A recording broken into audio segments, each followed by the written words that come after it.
Iran প্রসঙ্গে সিদ্ধান্ত নিয়েই ফেলল চীন। এখন কি করবে যুক্তরাষ্ট্র?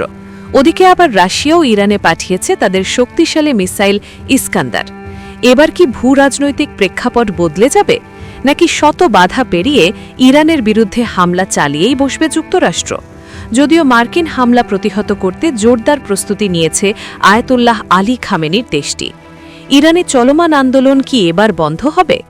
সম্প্রতি মালয়েশিয়া ভিত্তিক সংবাদ মাধ্যম ডিফেন্স সিকিউরিটি এশিয়া তাদের একটি প্রতিবেদনে দাবি করেছে যে ইরানের কাছে স্বল্প পাল্লার ইস্কান্দার মডেলের ব্যালিস্টিক মিসাইল সরবরাহ করেছে রাশিয়া, যা প্রচলিত এবং পারমাণবিক অস্ত্রের ওয়ারহেড বহনে সক্ষম।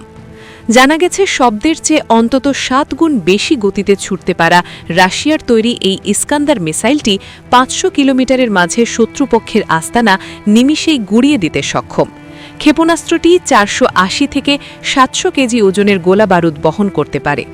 ইসরায়েলের প্রতিরক্ষা বহরে থাকা আয়রন ডোম, পেট্রিয়েট এবং অ্যারো মডেলের বিমান প্রতিরক্ষা ব্যবস্থাগুলো ভেদ করে দেশটির বিরুদ্ধে সহজেই হামলা চালাতে সক্ষম ইস্কান্দার মিসাইল, যা ইহুদিবাদীদের মাঝে ইরান সম্পর্কে উদ্বেগ আরও বাড়িয়ে তুলেছে। এমন পরিস্থিতির মধ্যেই ইরানকে সরাসরি সমর্থন জানালো চীন। যুক্তরাষ্ট্রের দিকে ইঙ্গিত করে চীনের পররাষ্ট্র মন্ত্রণালয়ের মুখপাত্র মাও নিং বলেছেন, আমরা সর্বদা অন্যান্য দেশের অভ্যন্তরীণ বিষয়ে হস্তক্ষেপের বিরোধিতা করে আসছি।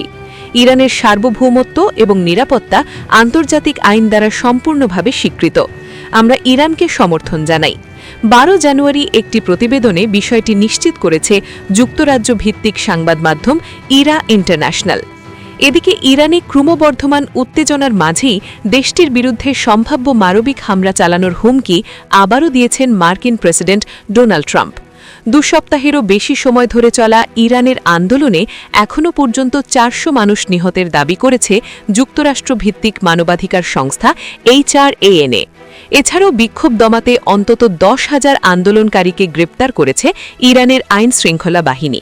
যদিও ট্রাম্প দাবি করেছেন যে মার্কিন প্রশাসনের সাথে আলোচনা করতে তার সঙ্গে যোগাযোগ করেছে ইরান সরকার। তবে আলোচনা শুরুর আগে ট্রাম্প ইরানের বিরুদ্ধে মানবিক অভিযান চালানোর বিষয়টি বিবেচনায় রেখেছেন। অন্যদিকে ইরান যে পূর্বের চেয়েও প্রতিরক্ষার দিক থেকে শক্তিশালী হয়েছে তারই ইঙ্গিত পাওয়া গেছে দেশটির পার্লামেন্ট স্পিকার মোহাম্মদ বাগের গালিভাফের সাম্প্রতিক এক মন্তব্য থেকে। যুক্তরাষ্ট্র এবং ইসরায়েলের মানবিক লক্ষ্যবস্তুকে টার্গেটে রেখেছে ইরান, এমনটি জানিয়ে গালিভাফ বলেছেন, যুক্তরাষ্ট্র এবং ইসরায়েলের হামলার অপেক্ষায় আর বসে থাকব না আমরা। তারা যদি আমাদের নিয়ে ভিন্ন হিসাব করে তবে সেটি হবে তাদের বড় ভুল। আমাদের মানবিক বাহিনী যুক্তরাষ্ট্র এবং ইসরায়েলের গুরুত্বপূর্ণ স্থাপনায় প্রতিরোধী হামলা চালাবে। অপূর্ব চৌধুরী, করতলা।